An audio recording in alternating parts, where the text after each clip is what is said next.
Warahmatullahi wabarakatuh. Halo, saya Diah Bardiah.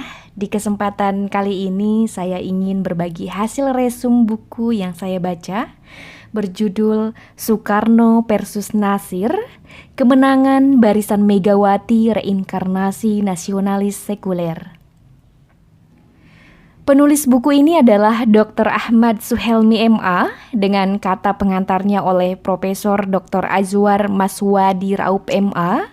Beliau adalah guru besar ilmu politik FISIP UI.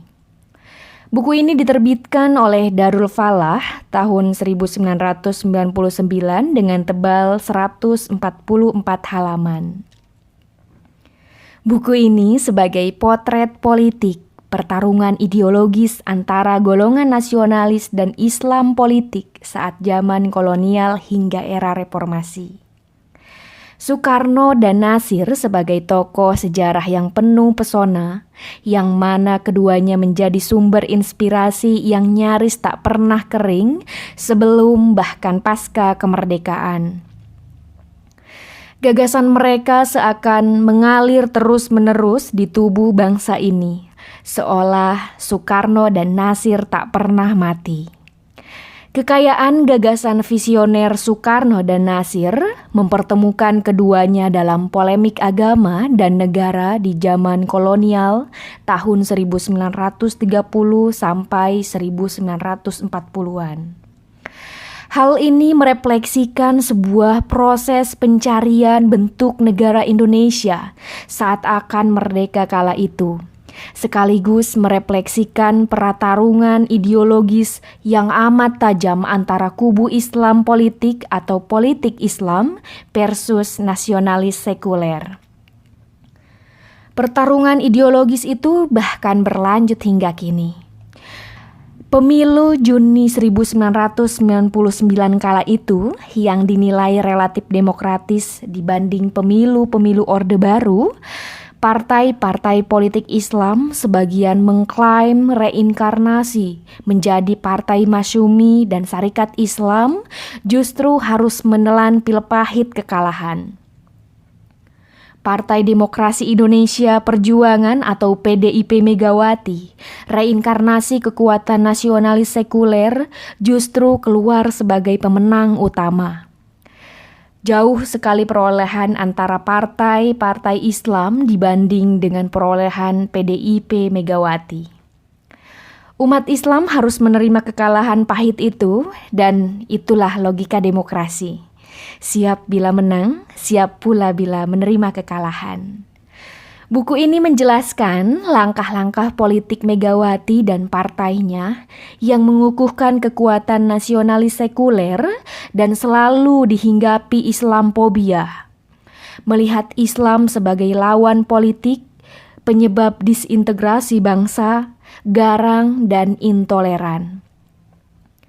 Islam juga dianggap tidak pernah memiliki andil penting dalam sejarah perjuangan bangsa Indonesia. Hal ini tersirat dalam kaset-kaset ceramah Meijen Purnawirawan Theo Safei yang merupakan salah satu seorang inner circle PDIP kala itu.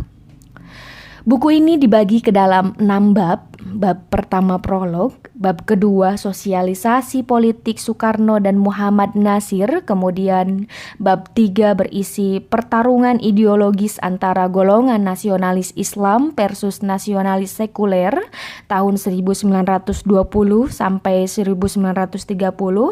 Bab 4 berisi Soekarno versus Nasir, polemik agama dan negara tahun 1945, refleksi atas polemik agama dan negara, dan yang terakhir bab 6 epilog. Nah, pada kesempatan kali ini saya akan membahas prolog yang terdapat dalam bab 1 buku ini. Baiklah kawan-kawan, kajian pemikiran Soekarno dan Muhammad Nasir, khususnya berkenaan dengan polemik hubungan agama dan negara di tahun 1940, memiliki makna historis sangat penting. Pertama, karena secara substansial, politik Soekarno-Nasir ini mewakili perbedaan pandangan dua golongan terkemuka di Indonesia, yaitu golongan nasionalis sekuler dan nasionalis Islami. Yang kedua, berkaitan dengan kedua tokoh politik Soekarno dan Nasir. Keduanya adalah tokoh politik paling legendaris dalam sejarah Indonesia. Soekarno sebagai ideolog dan politikus Indonesia telah memberikan banyak kontribusi intelektual permanen bagi perkembangan pemikiran politik Indonesia. Kemudian tidak berlebihan pula kiranya bila dikatakan bahwa nasionalisme Indonesia saat itu dalam tingkat tertentu berakar pada pemikiran-pemikiran ideologi Soekarno.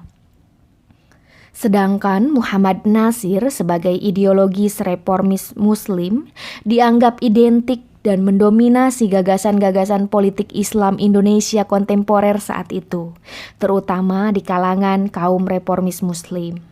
Ketiga, polemik yang dilakukan secara demokratis itu memberikan kesadaran di kalangan umat Islam saat itu bahwa Islam tidak hanya sekedar sebagai suatu sistem teologi, ajaran-ajaran yang hanya mengatur masalah ketuhanan dan akhirat, tetapi juga mencakup misi kehidupan pribadi, sosial budaya, dan kenegaraan.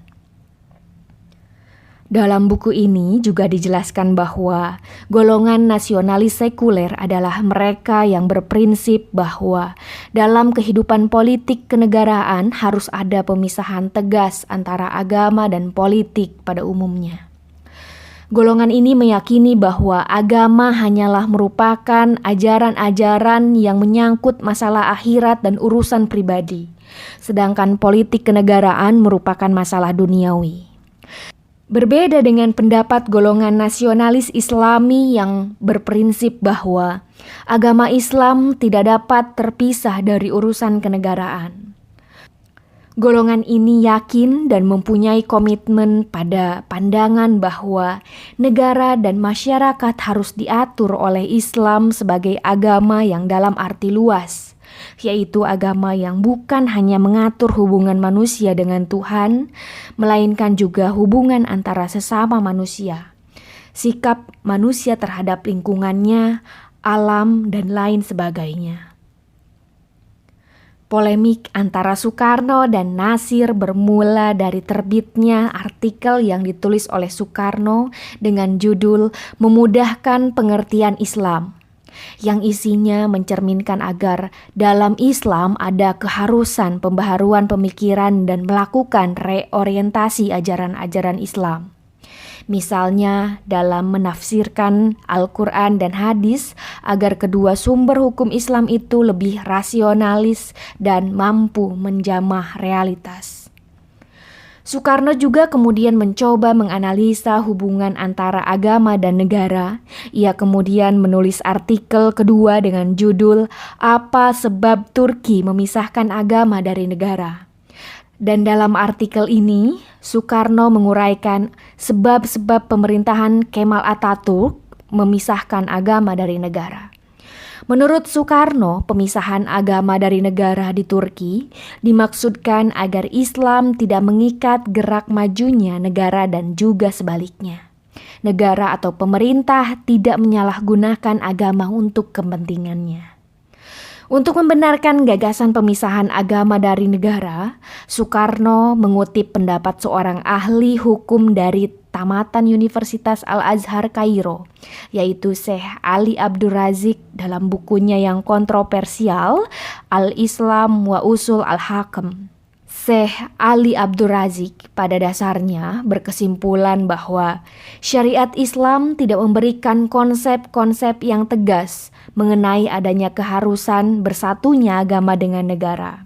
Hal tersebut karena diutusnya Rasulullah SAW adalah hanya sebagai penyampai risalah keagamaan dan pemimpin spiritual. Nabi menurut Syekh Ali Abdur Razik bukan seorang negarawan yang pernah membangun suatu daulah atau negara yang di dalamnya agama dan negara disatukan.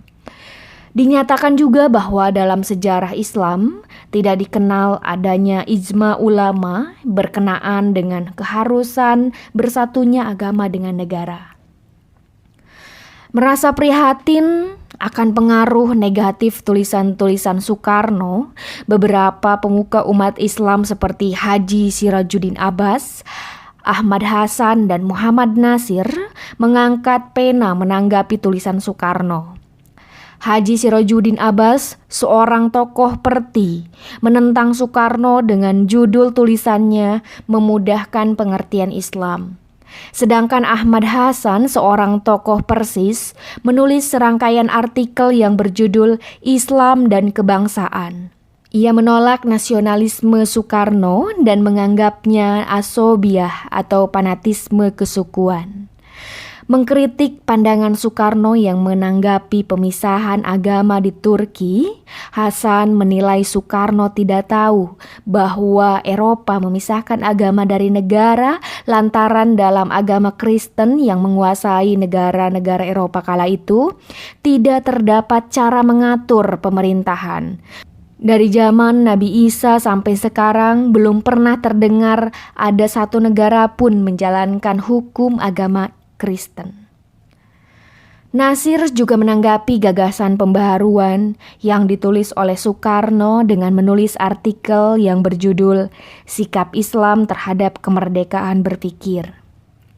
Dalam artikelnya tersebut, Nasir menjelaskan bagaimana sikap Islam terhadap kebebasan dan kemerdekaan akal atau rasio. Nasir juga menanggapi artikel Soekarno yang menguraikan kasus pemisahan agama dan negara di Turki. Nasir menulis serangkaian artikel dengan judul Persatuan Agama dengan Negara. Dalam artikel tersebut, Nasir menyangkal argumentasi Soekarno bahwa agama harus dipisahkan dari negara. Ia berkeyakinan bahwa Islam adalah ajaran-ajaran yang meliputi kaidah-kaidah muamalah atau hubungan manusia dengan sesamanya, ibadah khusus, serta mengatur urusan kenegaraan, dan negara dalam pandangan Nasir hanyalah merupakan alat untuk merealisasikan Islam, bukan sebagai sebuah tujuan. Menanggapi pandangan Soekarno tentang tesis Ali Abdur Razik, Nasir menilai bahwa Soekarno tidak bersikap jujur dalam mengemukakan pendapatnya. Karena saat Soekarno menganjurkan agar umat Islam membuang pikiran-pikiran tradisional atau kolot, sementara ia sendiri justru mengutip tentang konsep tidak adanya ijma ulama tentang keharusan bersatunya agama dengan negara.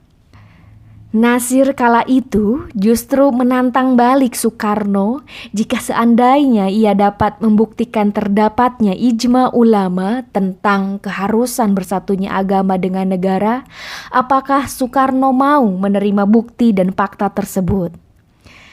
Dalam hal ini, penulis menilai perbedaan pandangan antara kedua tokoh tersebut disebabkan adanya perbedaan pendekatan yang digunakan oleh Soekarno dan Nasir dalam memahami persoalan. Soekarno menganalisa dengan pendekatan rasionalisme dan pendekatan Islam melalui paradigma duniawi, bukan berdasarkan ajaran Islam murni. Sedangkan Nasir menggunakan pendekatan keyakinan bahwa Islam sebagai sistem nilai yang transendental, suci dan mutlak kebenarannya tidak selalu dapat dipahami melalui akal rasio. Nah, demikian prolog yang terdapat dalam bab 1 buku ini kawan-kawan. Kala itu para founding father kita selalu produktif menuangkan pendapat serta gagasan-gagasannya melalui sebuah tulisan, dan semoga kita dapat meneladaninya. Baiklah, sampai ketemu lagi di kesempatan berikutnya dengan resume bab kedua yang insya Allah lebih menarik dan membuka wawasan kita lebih mendalam tentang pelajaran para founding father kita yang luar biasa. Wassalamualaikum warahmatullahi wabarakatuh. Jangan lupa like, share, dan subscribe ya. Terima kasih.